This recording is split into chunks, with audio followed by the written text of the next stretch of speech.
Hello Taurus, Sun, Moon Rising and Venus Signs, kamusta kayo? Sana po nasa mabuti kayong kalagayan.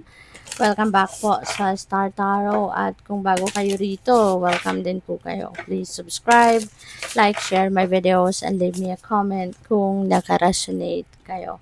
So first card ni Taurus, Rebellion. Wow.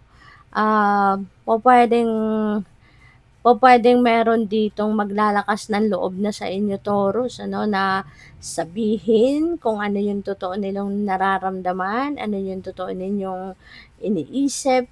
Kasi feeling ko dito, you were restricted or you were controlled by something or by someone in the past.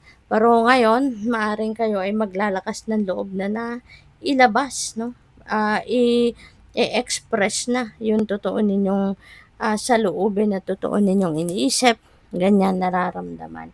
So, yun, i-express na ninyo yan, sasabihin nyo na yan, no? Ganon. So, also, pwede rin na meron ditong magko-complain. Baka ang iba sa inyo, Taurus, meron ditong irereklamo. Pwedeng sa opisina ninyo, sa mga superiors ninyo, or pwedeng ang iba merong irereklamo sa korte, may irereklamo sa barangay, sa munisipyo, mga ganon. No? So, what else? You have healing. Wow. So, this is nice. Kasi kung ano man ang nararamdaman ninyo, usaping puso, pwedeng love life ito, ano? Ang iba, maaring related dito sa love life. Pwedeng nagkaroon kayo ng sitwasyon na nagkahiwalay, 'di ba? Maaring nasaktan kayo or pwedeng mayroong nag-away, may hindi kayo pagkakaintindihan with your person, pwedeng gano'n. But now, it's healing, no? Or pwede kang nakapag-heal na talaga kayo, 'di ba? At ngayon maaaring handa na rin kayo na makipag-ayos, handa na rin kayo na makipag-compromise or handa na kayo na mag-move on from this situation, no? So, depende yan sa inyong sitwasyon. We have the stars, napakaganda naman. There is hope, buhay na buhay. Dito ang inyong pag-asa. Okay? So, that could be related to this as well, na maaring yung pag-asa na tong nararamdaman ninyo, umaasa ka pa rin na mas magiging maayos na ang inyong sitwasyon sa inyong karelasyon. Pwedeng punong-puno ng pag-asa ang puso mo na sa pagsisimula ninyong ito kasi baka meron ditong reconciliation na, 'di ba? Mapapatch up niyo na yung ano man ang hindi ninyo napagkasunduan. So, ngayon umaasa ka, no, na sa pagsisimula ninyo ng bagong chapter sa relationship ninyo ay mas magiging maayos, magiging mas masaya na kayo at harmonious, no, ang magiging inyong relationship. No? So, that's good for you. At saka, feeling ko dito, they are very optimistic and hopeful that things are going to fall into its right places as well. Kaya, good for you. So, tingnan natin kung ano pa ang ganap for Taurus. And maraming salamat muna for subscribing. At kung hindi pa kayo nakakapag-subscribe, subscribe na po kayo. And also, maraming salamat din for not skipping the ads. Malaking bagay yan sa akin. And also, please click the join button sa baba ng video kung gusto niyo na mag-join sa membership. Okay? Salamat po. So, may completion. Oh, may completion. Yung completion na to, possible na related ito kunyari sa trabaho ninyo. Baka meron kayong specific task na ginagawa, tinatrabaho ninyo na matatapos mo na. It's coming to its full cycle. So, kumbaga, closed chapter na yan, closed na yan, and you are going to start another one. Or po pwede rin naman na yung pag-close door na to, yung parang pwedeng project, 'di ba? Pwedeng project ito, maaring long-term project ito na matagal niyong trinabaho. At ngayon, siguro nga matatapos mo na din. Kaya 'yun, isasara mo na din yung pinto mo diyan. And since number 5 is here, number 5 is change. So, magbabago ng muli ang ano ninyo. Kasi parang long term ito eh, no? Feeling ko dito, Taurus, this is long-term project or kung ano man itong trabaho na 'to.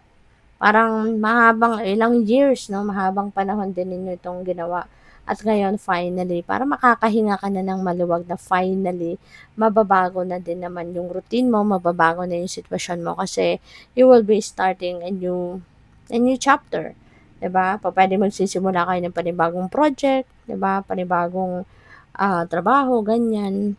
So, we have beloved, radical acceptance.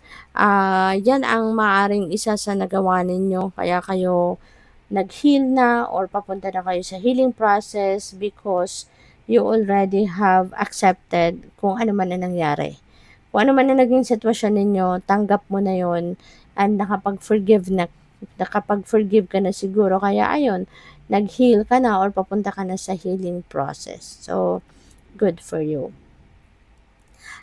We have balancing act. Itong kailangan din ninyong gawin. Sa ngayon, ano man ang inyong sitwasyon, pupuwedeng this is something na pupuwedeng related sa trabaho ninyo, pupuwedeng related sa pamilya, sa mga anak, ganyan. So, baka kailangan mong maging maingat sa ngayon, balansehin ang lahat, 'no? Make sure na sa everything na gagawin mo dito, pag-isipan mong mabuti na dapat ay mabibigyan mo ng oras ang lahat, 'no? Mabibigyan mo ng panahon ang bawat area 'no, ng buhay ninyo at mabalanse ninyo ang mga bagay-bagay, okay? Kasi kapag may imbalance, doon nagsisimula ang problema, 'di ba? Kaya 'wag nating hayaan na makarating doon 'no, sa sitwasyon na 'yon. Kung kaya naman ninyong balansehin ang lahat, ayusin, 'di ba, ang, i-organize ninyo yung sitwasyon ninyo, i-prioritize ninyo kung ano man ang mga dapat i-prioritize. So, importante na dapat mabalanse mo ang lahat, okay? Para maging maayos lang. So, tignan natin kung ano pa. Kasi kapag may mga nakakaligtaan na tayo ng mga area sa buhay natin, minsan doon talaga magmumula yung yung problema, 'di ba? Samantalang kung organized ang lahat, 'di ba? Alam mo kung ano yung gagawin mo sa bawat area of life, walang problema. Matutugunan mo agad kung nagkakaroon man ng konting diferensya, 'di ba? So we have the Page of Wands. Si Page of Wands, this is um opportunity. This is news, no? May mga balita na paparating sa inyo that is going to excite you. Okay? Meron ditong magpapa-excite sa buhay mo. Pwedeng mga oportunidad din 'yan. Baka kasi 'di ba, meron kang closed chapter. Kaya pwedeng ito na muli, no, yung sisimulan ninyo. Pwedeng bagong trabaho 'yan, bagong career, 'di ba, bagong hobby, bagong project na talagang magpapa-excite sa'yo. So, we have the Empress. Creation energy si Empress, no? At definitely magsisimula ka dito ng bagong ganap. Alam mo kung ano yung sisimulan mong opportunity dito, kunyari trabaho 'yan, negosyo, mga gano'n, or project na gagawin mo. Feeling ko dito ka muli, maaaring ito mag-aakyat sa'yo ng maraming pera din. Kasi si Empress, katabi niya, and si Empress is abundant and prosperous energy. So, most likely may perang involved dyan. No? Makakaluwag-luwag ka sa pera, magkakaroon ka ng maraming pera, ganyan. And this is also very nurturing, very maalaga, masikaso. So, feeling ko kung ano man ito na gagawin ninyo, this is something na parang magiging pet ninyo, magiging baby ninyo. Kasi po pwedeng love na love mong gawin ito. Ano man ang opportunity yung dadating, pwedeng this is something that you really love doing. Kaya talagang, since gustong-gusto mo yan, love mo yan, so syempre aalagaan mo, may make sure mo na talagang maasikaso mong lahat yan, 'di ba? Maayos mo. Kaya pwedeng yan ang pagtatagumpayan ninyong magdadala din sa iyo ng kasaganaan talaga, no? So, kasi maraming pera ang pwedeng dalhin ni Empress sa inyo.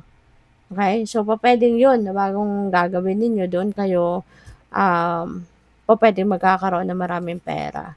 So, we have Two of Cups. Si Two of Cups, this is partnership. So, maaaring meron ditong partnership kayo na papasukin. Maaaring you're going to merge like siguro negosyo, makikipag-merge ka sa iba, or po pwedeng makikipag-collab ka, or po pwedeng makikipag-partner ka sa negosyo, ganyan.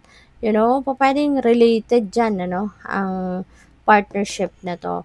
Or po pwede rin kasi na since meron tayong healing, meron ka ng radical acceptance, so po pwedeng ito ay pagbabalikan.